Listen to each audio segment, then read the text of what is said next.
Alors, je m'appelle Jean-François Tamellini. Jean-François Tamellini, je suis secrétaire général de la FGTB Wallonne. Ok. Alors, j'ai une question à vous poser. Selon vous, que veut dire atteindre le droit à l'aisance? Alors, d'abord, je dois vous dire que si je vous ai fait venir ici, c'est parce que pour moi, ça représente mes racines. On est dans un ancien charbonnage qui maintenant est transformé en musée. Donc c'est un lieu d'histoire et un lieu de culture. Et quand je dis mes racines, c'est parce que moi, mes grands-parents sont arrivés ici en Belgique. Ils venaient d'Italie, ils ont fui la misère. C'était après-guerre, et donc il n'y avait plus rien à manger là en Italie. Et donc ils ont été échangés contre du charbon pour venir ici travailler dans les mines. Ils sont descendus ici à 1000 mètres sous terre. Mes deux grands-pères sont morts de la maladie du mineur, la silicose. Et donc voilà, c'est pour ça que je voulais vous faire venir ici, pour qu'on puisse partager ça. Et donc quand je réfléchis à cette question sur le droit à l'aisance, c'était quoi? C'est vrai que je m'interrogeais parce que nous, dans le syndicat, ce qu'on fait, c'est que souvent on parle de dignité. On dit le droit à la dignité. Et je fais le lien avec mes racines. Pour moi, le droit à la dignité, c'est de pouvoir avoir accès, vivre dignement, ça veut dire... Par exemple, la pension à 1500 €. De pouvoir dire, ça c'est une pension qui permet de vivre dignement sans devoir se priver de trop de choses. Avoir un salaire minimum à 14 € de l'heure, c'est un salaire qui permet de ne pas devoir se priver de trop de choses. Et donc, je me suis dit peut-être que la dignité, c'est pas la même chose que l'aisance. Peut-être c'est des concepts différents. Mais je me dis peut-être que quand on fait toujours des liens avec ce qu'on a vécu soi-même. Bien sûr. Et moi, je venais d'une famille modeste. Donc si on regarde les familles, je dirais qu'il y a les familles pauvres, les familles modestes, puis les familles aisées, les familles riches et puis les ultra riches. Donc, oui, mais le revenu moyen n'existe plus vraiment maintenant. Ça n'existe plus vraiment, c'est vrai. Mais quand moi dans ma tête je regarde pour définir l'aisance, c'est quoi? Je me dis voilà, pauvre, modeste, aisé, riche, ultra riche. Ultra riche, les riches. Comme moi je venais d'une famille modeste, je me suis dit modeste ça veut dire quoi? Ça veut dire qu'on devait faire attention toujours. On devait tous les jours faire attention. C'est notre mère qui faisait tourner la maison. Et c'est vrai qu'on a toujours fait attention. On a manqué de rien, mais on a toujours fait attention.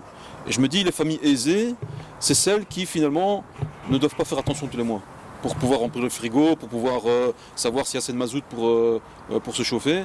Moi, c'est ça ma définition. C'est aisé, c'est pas devoir faire attention tout le temps, tous les mois, tous les jours, en se disant est-ce qu'on aura assez pour prendre le bus pour que les enfants aillent à l'école. Et donc, pour répondre à votre question, c'est quoi le droit à l'aisance?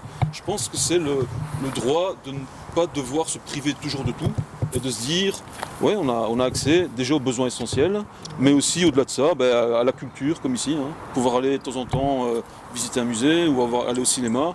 Et ne pas vivre toujours dans une situation où on se demande demain comment on va faire. Ça, merci. Les familles modestes, je ne sais pas si maintenant on est de pauvres, modestes, qu'est-ce que ça veut dire? C'est vrai. Maintenant c'est la pauvreté. Voilà. Les inégalités sont en train de se creuser. C'est la vrai. pauvreté ou le riche? Exactement, ouais, c'est vrai. Je partage le constat. Ça va, merci. On enchaîne directement? Alors, qu'est-ce qui permet dans la sécurité sociale d'atteindre ce droit à l'aisance?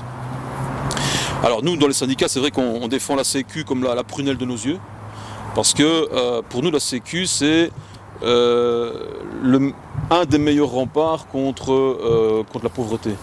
La Sécu, c'est... Moi, je défends souvent la Sécu en me disant que... en repensant à ceux qui ont fondé la Sécu, on a fêté ici les 75 ans de la Sécu, et j'écoutais quelqu'un qui est maintenant décédé, mais qui nous parlait de la Sécu, qui disait la Sécu a été construite après la guerre. Oui. Et quand on a fondé la Sécu, les corps étaient complètement courbés sur eux-mêmes après la guerre. Les gens ils étaient cassés, il y avait la peur du lendemain. Et quand on a mis la Sécu en place, on a vu les corps se redresser. Et moi j'ai toujours ça en tête. Je vous ai dit, moi ici c'est mes racines. Un des éléments qui a fait que j'ai voulu vraiment venir au syndicat et travailler sur la Sécu, je voulais siéger dans une branche de la Sécu. Bon, il y a les pensions qui sont importantes, il y a les allocations familiales, il y a le chômage évidemment, mais il y a une branche qui m'intéressait, c'était la maladie professionnelle. Parce que moi, mes grands-pères sont morts de la silicose, je l'ai dit, c'est la maladie du mineur, et ils n'ont pas eu accès à la maladie professionnelle. Ils ont essayé jusqu'au bout d'avoir accès en disant moi je voudrais être reconnu comme malade et je n'ai pas accès à la maladie professionnelle. Et donc la Sécu, c'est ce qui a permis de faire redresser les corps. En disant on n'avait plus peur du lendemain, c'est-à-dire que si on perdait son boulot, pour ceux qui avaient la chance d'en avoir, eh bien, il y avait cette assurance solidaire qui disait non, on va te permettre de rester digne et de pouvoir essayer de retrouver un boulot. En gros, comme une bouée de secours. Comme une bouée de secours, mais encore un peu plus. C'est-à-dire une bouée de secours, vraiment une assurance solidaire. Et je dirais encore un peu plus parce que ça redonne des perspectives. Ça permet de ne plus avoir peur du lendemain. Et donc, je pense que oui, l'accès à l'aisance, à la dignité à travers la Sécu, elle est sur le principe même, la définition de la Sécu, c'est-à-dire cette assurance solidaire où on essaye de ne laisser personne sur le carreau. Ce n'est pas encore le cas, on doit encore énormément l'améliorer, arrêter de la définancer, mais c'est ne laisser personne sur le carreau. Ok, mais ça va, merci. Que faut-il améliorer dans la sécurité sociale pour atteindre le droit à l'aisance? Alors, je l'ai dit, la Sécu, c'est une très très belle assurance solidaire, c'est un très bel outil pour redistribuer les richesses finalement. Mais le gros problème, c'est son financement. Parce qu'on s'est rendu compte au fil de... Ça fait 30-40 ans que le financement de la Sécu, donc la façon dont on va fonctionner l'argent pour pouvoir redistribuer cette assurance-là, eh bien, il y a le monde libéral, il y a les libéraux, le MR, avant le PRL et compagnie, qui ont une vision de dire cet argent-là, pourtant ça vient des cotisations sur les salaires.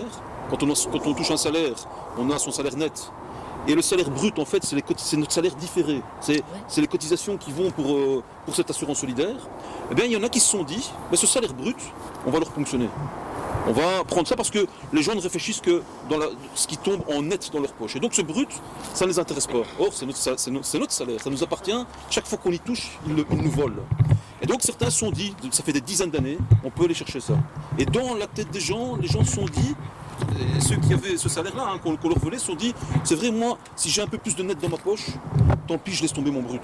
Et c'est là qu'il y a un problème. Si on arrive à arrêter ces politiques libérales qui disent cet argent brut qui appartient aux travailleurs et aux travailleuses, on laisse aux travailleurs et aux travailleuses dans cette caisse de solidarité, alors on va pouvoir augmenter les montants d'allocation sociale, donc une pension à 1500 € net, on peut l'avoir directement si ils arrêtent de nous voler notre argent qui nous appartient, notre salaire différé. Allocation de maladie, même chose. Allocation de chômage pour vraiment aller toucher ceux qui sont le plus éloignés de l'emploi, les accompagner et dire on va créer des emplois de qualité, là aussi on peut le faire. Mais ce financement, le fait qu'on arrête de voler notre salaire différé, je pense que c'est ça l'élément essentiel pour avoir des allocations dignes et donc qui permettent cette aisance, c'est-à-dire ma définition à moi, le fait de ne pas toujours devoir se priver et de pouvoir voir les lendemains sans peur au ventre. Donc en gros, vu qu'ils vont mettre la pension à 1500 € pour 2024, pour moi, c'est une bêtise, parce qu'il y a les indexations qui vont venir entre eux. Donc ça ne changera rien pour le citoyen. Dans 4 ans, tout aura augmenté aussi. Ah, tout à fait vrai, c'est vrai. En fait, à la FGTB, ça fait plus de 3 ans qu'on défend, qu'on cite le montant de 1500 € net. Donc 3 ans, l'indexation, comme vous le dites, il y en a eu. Donc ça veut dire qu'on serait déjà maintenant, on aurait grappillé 90, 100, 110 €. Et parler de 1500 € en 2024, on devrait parler de 1600, 1700 € net. En fait, ça devrait être la référence. Alors nous, on continue quand même à s'y accrocher, plus qu'un symbole, parce qu'on se dit, si on arrive à avoir cette pension, et on arrive à l'augmenter ici, parce que, allez, dans l'accord du gouvernement fédéral, c'est vrai que c'est pas ce qu'on avait demandé. Nous, on avait demandé 1500 € net maintenant, et déjà même il y a quelques années déjà, hein. Mais maintenant, ici, il y aura une augmentation, c'est vrai, qui n'est pas suffisante, mais on est en train, pour nous, hein, la vision qu'on a, c'est qu'on est en train de creuser un chemin qui doit nous permettre vraiment de changer les mentalités, en disant c'est possible d'augmenter la pension, donc on a commencé, on a fait un pas, maintenant il faut y aller. Ce qui m'inquiète surtout, c'est l'âge de la pension aussi. C'est qu'évidemment, il y a le montant de la pension, il n'est pas suffisant, il faut se battre. Mais si on fait travailler les gens jusqu'à 67 ans, celles et ceux qui ont un boulot jusqu'à 67 ans, ici on est dans le borinage. Hein. L'espérance de vie en bonne santé dans le borinage, elle a 59 ans. Ça veut dire qu'après 59 ans, en moyenne, hein, les gens ils ont des maladies chroniques qui sont très lourdes pour la santé et pour le portefeuille, parce que ça coûte cher une maladie chronique. Hein. Et donc je me dis, si on ne trouve pas un moyen de faire arrêter les gens plus tôt, bien ça ne servira à rien d'avoir une pension à 1500, 1600 ou 1700 euros net si c'est pour mourir à 60 ans, 62 ans, comme on en connaît beaucoup ici dans le Borinage et ailleurs. Là où il n'y a pas beaucoup de revenus, les gens ils meurent plus tôt. Ça c'est une réalité scientifique. C'est la vraie vie des gens, ça. Et ça, il faut que certains l'entendent, au gouvernement et ailleurs, en se disant 67 ans pour tout le monde, c'est pas possible. Une pension qui ne tient pas compte de la vie des gens et qui laisse les gens dans la pauvreté, c'est pas possible. Certains peuvent se permettre d'avoir 1500 euros parce qu'ils sont propriétaires de je sais pas quoi, ils sont rentiers. Qu'ils aient moins ces gens-là et qu'on donne accès à ceux qui en ont vraiment besoin. Ah, ok. Merci. Quels sont les liens entre le droit à l'aisance et les revenus? Qu'y a-t-il à faire évoluer à votre avis pour tous les types de revenus? Alors le droit à l'aisance, effectivement, ma vision des choses, mais c'est une vision de quelqu'un qui, je le dis clairement, moi j'étais dans une famille modeste, maintenant j'ai des revenus, je suis plus aisé moi. J'ai des revenus parce que j'ai eu la chance d'évoluer dans ma carrière, j'ai eu la chance d'aller à l'école longtemps, et puis maintenant je suis dans une situation où j'ai peur du lendemain pour mes enfants, mais moi j'ai un peu moins peur du lendemain parce que j'ai un revenu qui est suffisant que pour vivre sans avoir peur. Ça peut changer du jour au lendemain, donc ça j'en suis tout à fait conscient. Mais quand je parle moi de dignité, d'aisance, ma vision des choses c'est de me dire d'abord avoir les besoins essentiels. Pour moi, quand je me dis si on repart des besoins essentiels, le premier besoin essentiel, et c'est là que je fais le lien avec quand on a une vision, quand on est un peu plus aisé, ou quand on est dans la pauvreté, ou quand on est modeste, on a une vision différente.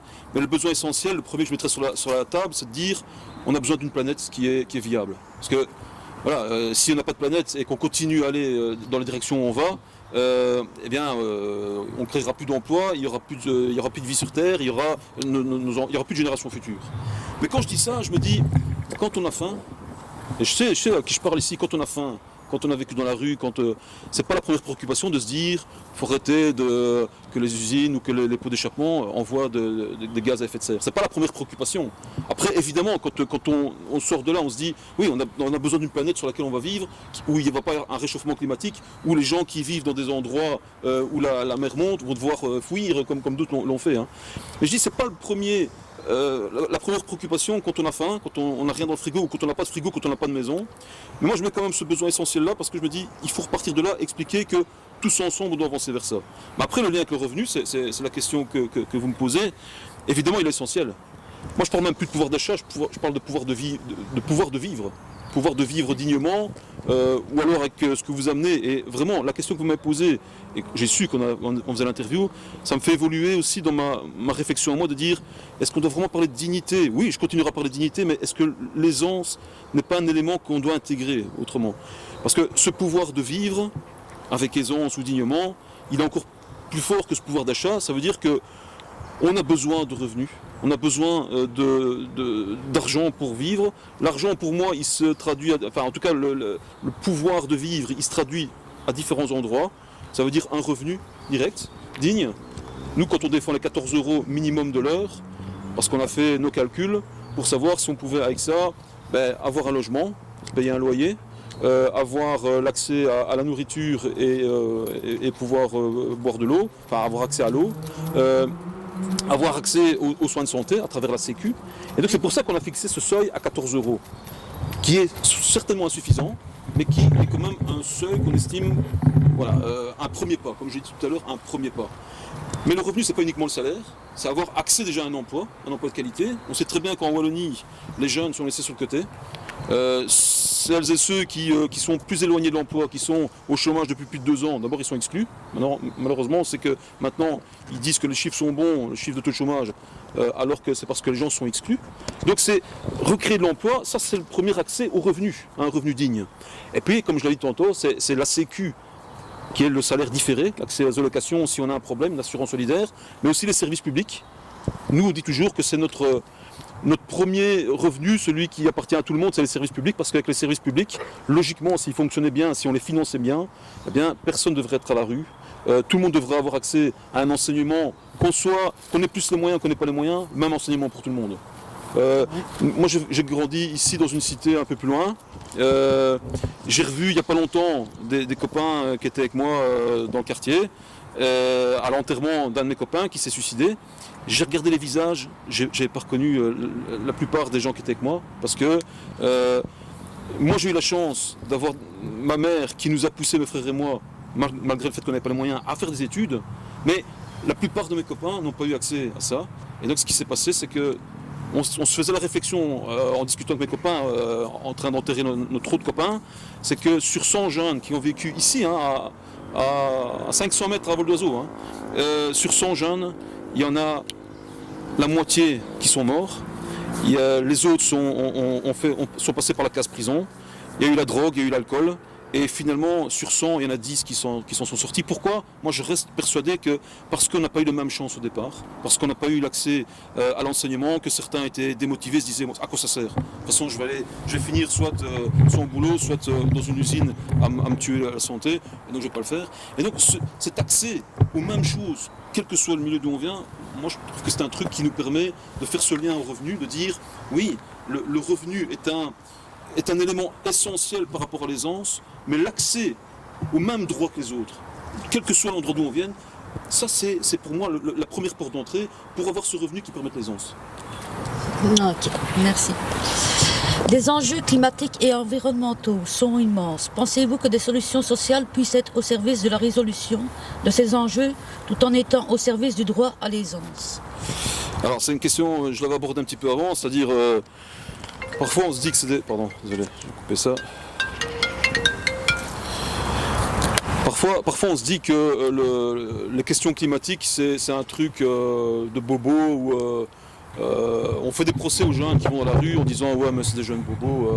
Voilà, Adélaïde Charlier ici en Belgique, mais Greta au niveau international on se dit ouais mais c'est des enfants de bobos ça. Or je dis, quel que soit le milieu d'où on vient, on n'a qu'une terre, on doit la préserver et si on ne le fait pas, on va avoir des catastrophes qui seront encore plus ingérables, toujours pour les mêmes, pour ceux qui sont déjà en difficulté. Les riches, ils pourront se payer je sais pas quoi, ils iront sur la lune où ils veulent, mais les autres, ils vont morfler. Et donc, le lien qu'on fait nous, syndicalement, avec environnement et social, c'est ce qu'on appelle la transition juste. Ça veut dire préparer une transition écologique, mais qui soit juste socialement. Ça veut dire qu'on ne peut pas dire on va fermer comme ça la sidérurgie, ça c'est déjà fait, mais fermer par exemple les entreprises qui travaillent dans la production d'électricité parce qu'elles polluent, sans réfléchir à ce qu'on va mettre sur le côté pour pouvoir garder ces emplois. Moi, quand on défend les gens qui travaillent dans ce qu'on appelle les centrales turbines gaz-vapeur, c'est pour produire de l'électricité. Oui, ça pollue, c'est vrai. Eux nous disent, nous, pas de problème, qu'on nous amène progressivement vers une autre filière qui est moins polluante, pas de problème. Mais qu'on ne nous dise pas, du jour au lendemain, on ferme notre entreprise et débrouillez-vous, on va moins polluer, ok, mais on va quand même acheter de l'électricité en Allemagne, en France, ailleurs, qui produisent avec le nucléaire. On va le payer très cher et ce sera encore plus difficile pour ceux qui n'ont pas les moyens. Donc ce que je veux dire par là, c'est que notre rôle, c'est de préparer cette transition juste. Ça fait déjà des années qu'on aurait dû le faire. Oui, mais tout ça a un prix parce que c'est pas tout le monde qui saurait se mettre par exemple des panneaux photovoltaïques, s'acheter une voiture récente pour pas qu'il y ait trop de CO2 et tout ça. Tout à fait d'accord. Donc c'est toujours le problème du droit à l'aisance.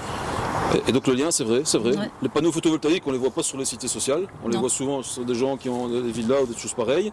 Les voitures électriques, on nous fait une tête comme un sourd en disant ça c'est la solution. De un, ça pollue. De deux, qui peut se payer une voiture électrique, à part ceux qui ont vraiment les moyens.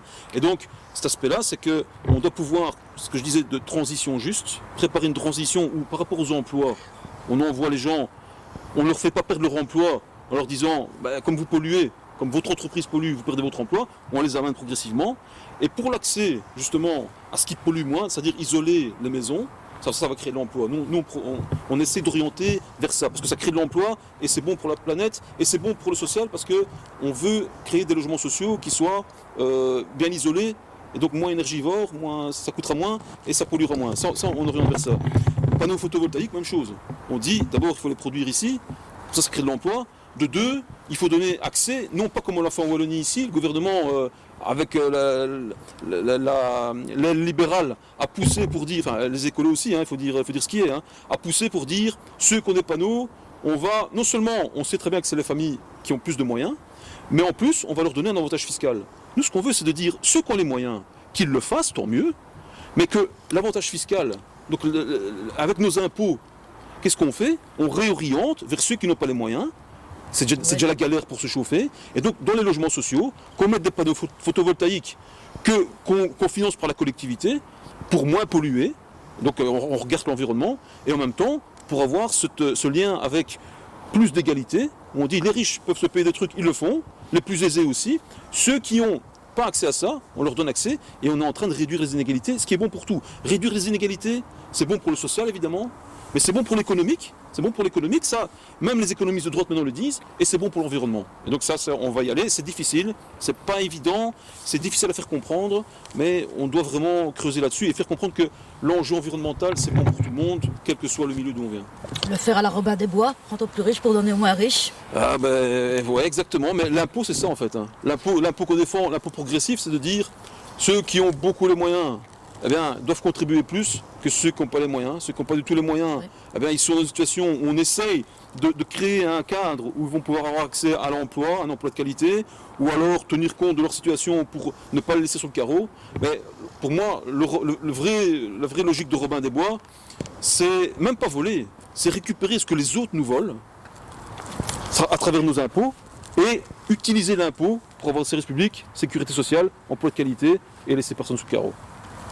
Ok. Ben merci. Ah ben merci à vous. Merci.